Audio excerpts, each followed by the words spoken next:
Hi everyone, Jill Robinson here and welcome to TRG 30.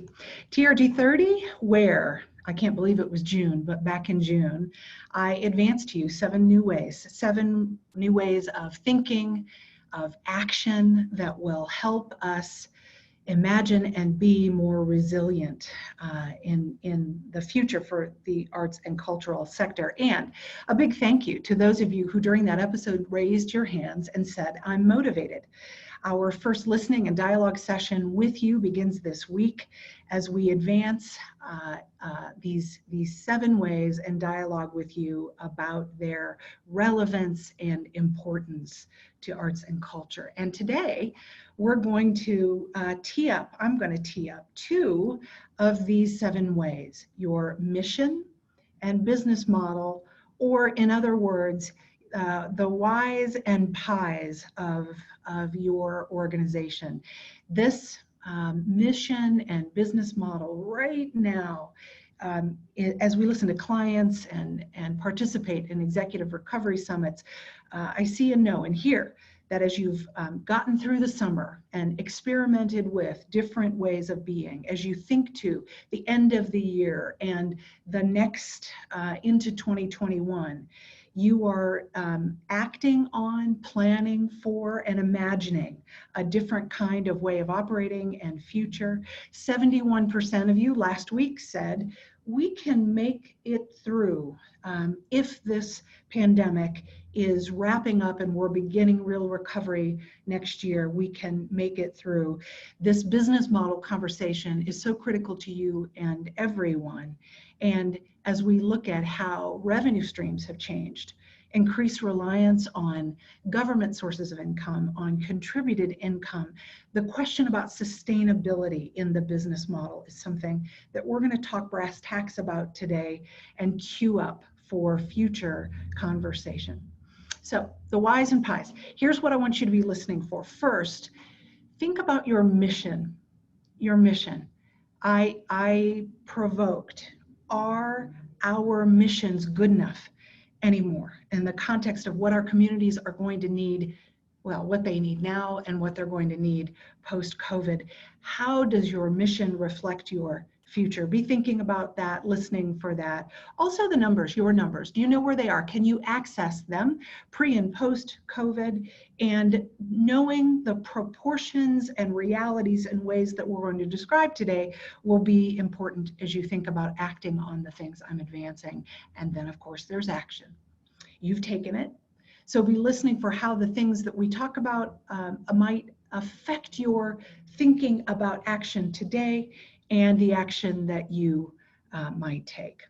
So let's start and begin with this idea of a just cause and your mission. Some of you know that Simon Sinek inspired me. His 2009 book, Start With Why, became personally important to me. And in 2019, he published this book called The Infinite Game.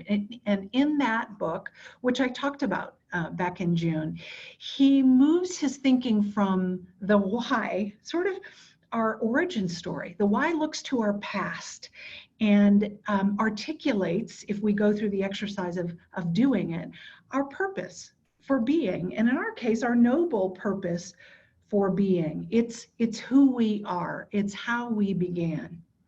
As Sinek uses in The Infinite Game, game theory to organize our thinking around finite versus infinite thinking and action, he proposes that in order to play a long-term, joyful, infinite game, we need to think in terms of a just cause. It's sort of your why projected into a future with a capital F, bold, all caps, unattainable today, like this city of the future.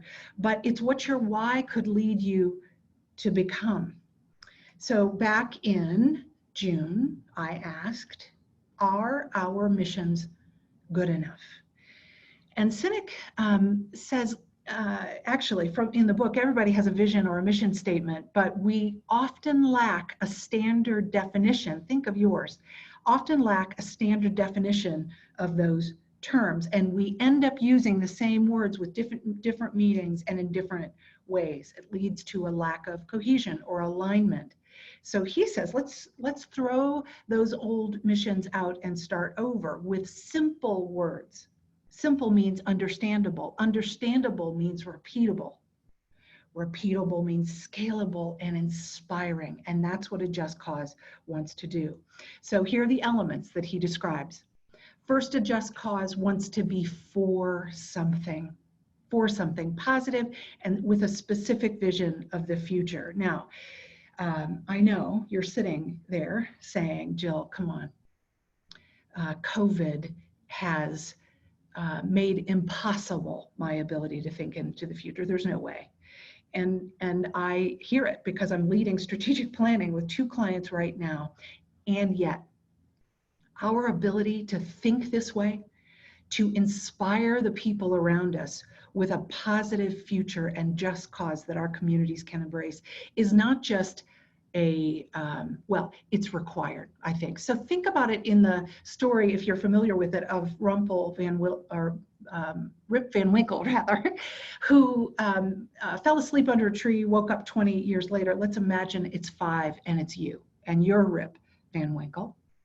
And you wake up from under that tree, and as you reconcile and meander back to your home, you encounter a board member who says, you cannot believe what the organization did. COVID was horrific, and yet we took that time, and this is what we mean to our community. This is what we're doing. This is how we're connecting. This is how financially stable we are. That for something positive future is part of a just cause. The second is inclusive. And Cynic says it must be open to all who wish to contribute and be involved in this cause. Now, the fierce and righteous conversations that we're having globally about equity and diversity and inclusion fit here. This vision must be inclusive internally and in our communities. A just cause has to be service-oriented, he says. It can't just be about us who produce it.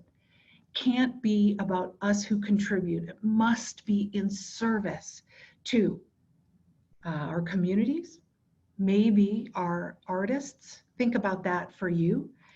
It also must be resilient. Now, this was written at the end of 2019 when he couldn't have imagined a pandemic crisis. But we all know the existential threat that this has created. What does resiliency mean to your organization? Is it about your balance sheet and your capacity to navigate future political and technological and cultural change that we know is coming? And finally, is it idealistic? This is the infinite part. Big and bold and unattainable today, but something that can inspire the people that surround you, the people in your community. That's a just cause. That's the why. That's the why. How does your mission stack up to that just cause? And now for the pie. This pie here represents your organizational revenue, your business model, and we all have different pies. That actually isn't the point of the conversation today. The point is that the pandemic has both shrunk your organizational overall pie and changed the metaphorical ingredients. So let's move out of metaphor and into data. Let's look at a sample organization. This organization number 1 has revenue streams that are distributed, a business model, an income model that looks like this. And 25% of this income model is based on earned patron people revenue, people who buy class admissions, who buy tickets, and in this particular organization, subscription. This organization also has contributed income. 23% of the revenue is contributed from annual giving and major gifts. And 49%, almost half, is other sources of income. Rentals and fees, government, corporate, the things you see here. The pros of this business model pre-COVID are these. There's renewability built into this model of those patron sources of income.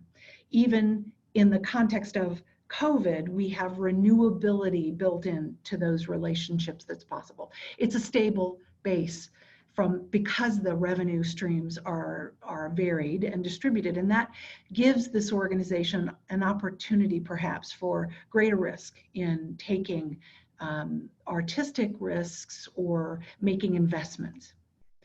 The con is that the primary 49% of the revenue is not with patrons, and it is harder to hear your community when you're not speaking one-on-one with a volume of people. And these other revenue streams are susceptible to disruption, government, and corporate decision-making. Business model number 2 is very different.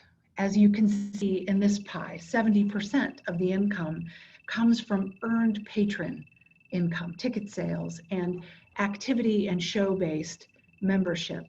25% is contributed, annual giving and major gifts, and then other revenue is just 5%. The pros of this business model: direct patron relationships. And let's imagine that this is an organization that is leaning deeply into those relationships, surveying, listening to the data, talking to patrons, making changes, learning from those patrons. This business model also is free from, less constrained by government or grantor priorities that might be put on an organization, and there's an opportunity to serve much of the community in this model. Also, that last bullet might make the first of this bullet true, and that is, it might make us more artistically risk averse in response to the large proportion of ticket income, and outside of primary product delivery, there's little financial stability. So when a worldwide pandemic happens, as we've seen in our free COVID sector benchmark, and the bottom falls out, these business models, that one in particular, is affected mightily. So let's look at the post-COVID reality, the reality that today these organizations are in. This is organization number 1, pre, now post, smaller, right? Remember where we started, there was huge reliance on other revenue. And here, in the context of COVID, that other revenue is still hanging in there, so to speak. Proportionally contributed income has grown, but this distribution of income, likely, even though the organization is smaller, likely this organization could experiment with different distribution channels, different programming channels, different pricing, to attract perhaps different kinds of patrons, engage current patrons, and in fact, we'll be reporting on this soon, but the sector benchmark data tells the story about the demographically different kinds of patrons and audiences that are engaging in the future and in new kinds of product distribution ways. New audiences, we are getting at them now and in the future. At this time. The second business model, again, prior to COVID, now much smaller, a dramatic shift because of the dependency that this organization had on earned income.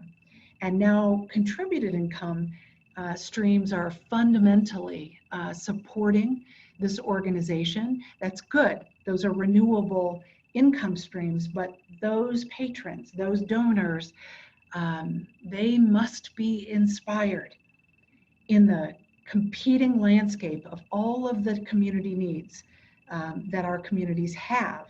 Those donors must be inspired by your vision for who you're going to be today in your community, and that future with a capital F, that just cause vision. Your organization here is reliant on your ability to tell that story. So in many ways, we're starting from scratch. And the point here isn't about these two examples, although this is part 1 of 2 that we're going to be talking about. Next week's TRG 30, we're going to take these two organizations and talk about change, their just cause potential change, and what it means to staffing, to infrastructure, to resource and investment, so that we can start to provide you and talk with you about those practical next step needs you might have. The point today now is that for the first time since your founding, perhaps, you have an opportunity to rethink how you want to shape or make this pie, how to best assemble the ingredients to honor this future that you can imagine or beginning to catch a whiff of. Now you have an opportunity to break from history, to break from legacy, and really ask what best serves that direction that we're going, and what programs and processes might help you attain those unattainable goals that you might have thought were that some time ago, that now are possible. Yes, we all are going to be smaller, but as I've said many times, smaller is better than gone, and you will grow again. So where and how are you going to invest? And I want to talk for one more second about posture. It's the conversation we had in our first TRG 30. Your ability to galvanize thinking around this future and to begin to envision and map a business model strategy will provide you eventually. It'll be messy in the middle, but it will provide you confidence in this path forward. Even as a smaller organization, it will allow you, help you don a different posture, one that's aligned with this purpose and direction, with this future just cause.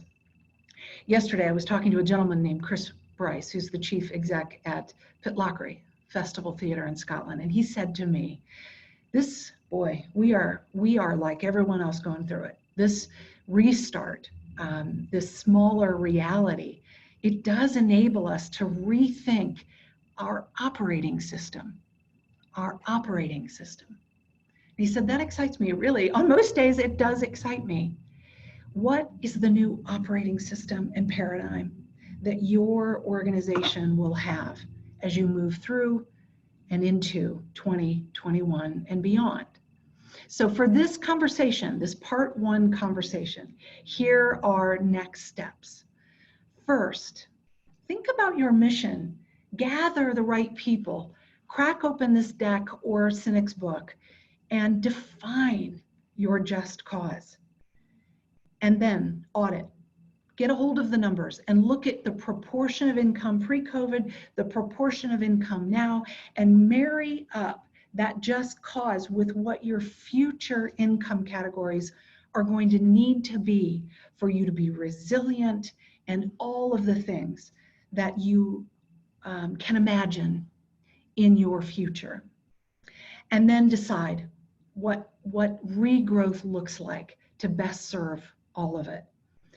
Finally, join us next week, and at that time we'll take these two organizations and begin to map out what some example futures might look like. Stephen, let's start to talk about the questions that people might have, and I would just urge you as you advance them, and if we can't get to them, please personalize them so that I can answer you one-on-one. I will absolutely do so. Thank you, Jill. Just before we kick off, I just want to apologise to folks that may have had a little bit of noise through the audio there. We're not sure if it was consistent with everyone or if it was Zoom. Jill, there was just some intermittent high-pitched noise that a few folks heard, and I know that you'll be able to watch this, any bit that you may have missed there, back on YouTube after the session today. We'll send out a copy of this today back to you all. There are some great questions coming in, Jill, and I think I want to kick off, and thank you. There was a question of a suggestion to turn the settings to aggressive to suppress echo and noise, so thank you, Leslie, appreciate that help. I think it's gone now. Kurt, thank you for your question. I love the all who wish to contribute framing. That's language we're taking up, compared to for all. Any guidance on how we expand our thinking around inclusiveness and equity beyond simply ethnic diversity? Is there a path we can be specific about a particular segment of the population gaining access in this moment with honest transparency that we do not have the capacity to address all barriers at one time? Yeah, so if you haven't, watch back the episode where I interviewed Dr. Tony Byers, who talked in his book, The Multiplier Effect of Inclusion, where he makes the argument that diversity and inclusion is a verb, has a positive impact on results. So that's the baseline assumption. And he is the first to say, diversity comes in many forms. And so if I were in your shoes and chair, I think I'd be pulling your leadership or stakeholders together. I'd be looking at my community for gaps in your ability to connect, in your organizational internal diversity. I'd be connecting with people to settle on what is the priority? Is it different ethnic diversity? Is it physical ability diversity? Is it socioeconomic? What is your best first step? No one can decide that but you. And then there's a book by a woman named Nina Simon called The Art of Relevance. It's a playbook for this work. If you haven't read it, it's a quick and excellent read about this is a word that I think it's overused, but the authentic way to engage and begin. And it doesn't start with jazz hands and marketing. It starts with becoming and participating in the communities that you're desirous of having a relationship with, not a transaction with, and starting in ways that are real and meaningful connection so that you can hear what is it that community wants and needs and grapple with your ability to deliver on it. Those two resources would be good first steps. Jill, you mentioned that you're working with clients on some of these discussions right now, and Leslie's asked a question actually around, would you suggest spaces or formats where staff could dream up the future of an organization and their missions? And I also wonder personally, Jill, we're all having these conversations with the clients. How are you counseling around this with the clients you're working with, and how are you creating these spaces or formats to talk? Yeah, well, the first step, Leslie, is exactly what you've described, is investing the time to imagine what it is that you could be. And in our particular approach, we partner that imagining up with data that looks at the market that we serve, that looks at the market or the patron base that we have served, the types of revenue streams we have had, the skills and capacities we do have, so that we can put that together with the dreaming. And that dreaming can, it typically takes multiple sessions of hours of discussion and personal deliberation, and then description, literally narrative description, words and narration that says, here's a story. Our team at TRG has done that, written a story about what we believe we can do to serve our particular set of stakeholders and clients. It's the same exercise. It does start there. And further, I would think it would be perhaps members of the community that you hope to serve, as well as your current stakeholders and staff. Jill, there's a question from Rachel, who's here in the UK. Hi, Rachel. Good to see you with us. And it got me thinking, actually, as you brought up those pies of those sample organisations, right? Because here in the UK, with the decline in public subsidy, there has been even more of a reliance on patron revenue. And Rachel says that 80% of their income's vanished overnight, right? Yeah. And actually changing that model to what it was suggested to be sustainable is now proving to not be sustainable in this moment, right? And so it's made, Rachel's been thinking about subscription, which, the US has, the UK doesn't, and actually folks here that are now more reliant on Patreon revenue are finding themselves in a more challenging situation right now. Yeah, this is a truth, but I wonder, I'm curious about whether it's a temporary truth. Right. Governments around the globe are having to invest in unprecedented ways on the heels, in the West, on the heels of the Great Recession. So my prediction is that while in some countries like the UK, there's been real investment in the sector, I suspect that we will find ourselves continuing to need to be self-reliant in some way. So the question about subscription for me is a question about loyalty. It's about long-term relationship and about prioritizing relationship that isn't transactional, because transactional can be fits and starts and inconsistent revenue streams, but relationships that put the vision of long-term relationships in the center of an organization, that kind of relationship is sticky, even through this kind of crisis.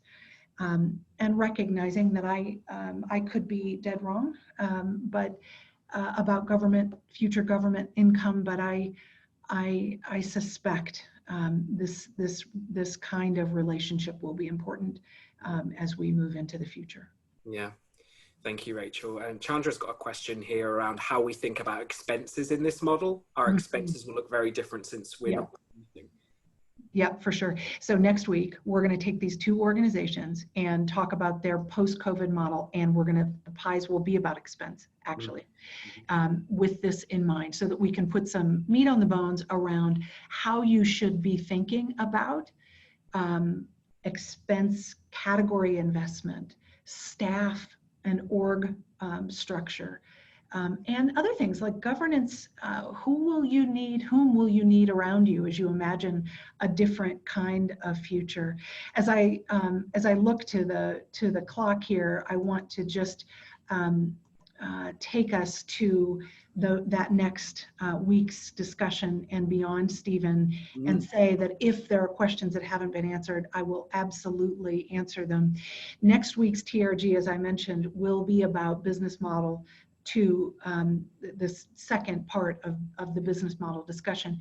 And as you plan for your TRG 30 time, these are the categories of or types of discussions we'll be having as we go into September and October. TRG 30 is one of a series of resources that we are advancing to the sector for your action.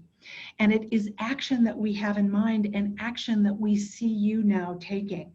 So I would encourage you to visit us at trgartsresiliency.com. There we have resources for your action that include the free COVID sector benchmark. If you haven't signed up, this resource is moving from a past reflection to a future tool that will help us put your current patron relationships in context within your region and genre, and also add other insights, as I hinted about. Demographically, how are your patrons shaping up now and in the future? What kinds of tools and models will you need to be as resilient as possible as you move forward? And you know, TRG is about results, and our activities and or consulting now is about action that meets you where you are.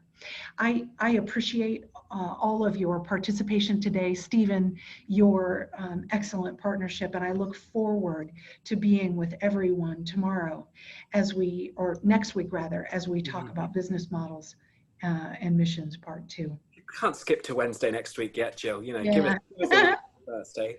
Thanks everyone for joining. You'll have a pop-up at the end of today to give your feedback. Please do take just a couple of moments to do that. It helps us with our planning. And yes, we will see you next week. Enjoy the rest of your week, and thanks for being with us. Bye-bye.